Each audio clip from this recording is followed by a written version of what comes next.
Magmula na maging kontraktor ako. Hindi ko pa kinita ang ganyang kalaking halaga, Mr. Araneta. At kikita ka ngayon sa napakasimpleng paraan. Hindi ka na mahihirapan pa. Hindi ka na mamumuhunan pa.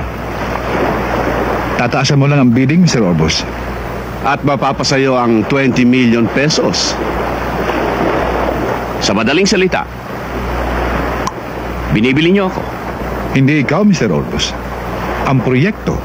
At kung hindi ako pumayag, papayag ka, Mr. Orbos. Magandang alok namin sa'yo. Alam ba ninyo kung anong klaseng project ang pinagbibidingan natin? Alam namin, isang pampublikong ospital na nagkakahalaga ng 300 milyong piso. Ospital na walang perang mahihirap. May hirap nga. Pero patuloy pa rin nagbabayad ng buwis para pasweldohin ang mga tao ng gobyerno.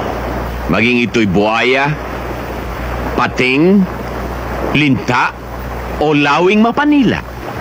May laman yata yung sinasabi mo, Mr. Orbos. Ang ibig kong sabihin ay marami ng building dyan ang gumuho. Marami ng tulay nang dahil lamang sa kunting lahar ng sumabog ang pinatubo ay natangay. Alam mo ba kung bakit, Mr. Alincastre? Ang bakal na ginamit, imbes na maging ganito, ay naging ganito. Kaya madaling gumuho. At sa semento naman, sa isang sako, ay isang truck na buhangin ang nihalo. At sino nagpapasan? Ang mga may hirap na sinasabi ninyo. Kami bang pinagbibintangan mo, Mr. Orbos? Mr. Araneta, marami ng bugok sa pamahalaan. Huwag na natin dagdagan. Malansambo nga mo, Mr. Orbos. Baka nakakalimutan mong narito ka sa pugad ko. At pwede ka namin patayin ngayon din.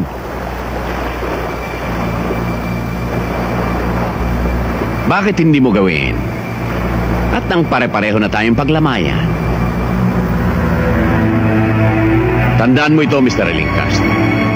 Ang sisiw ay nagtatago, tumatakbo, nagkukubli, dahil takot sa kuko ng mga lawin.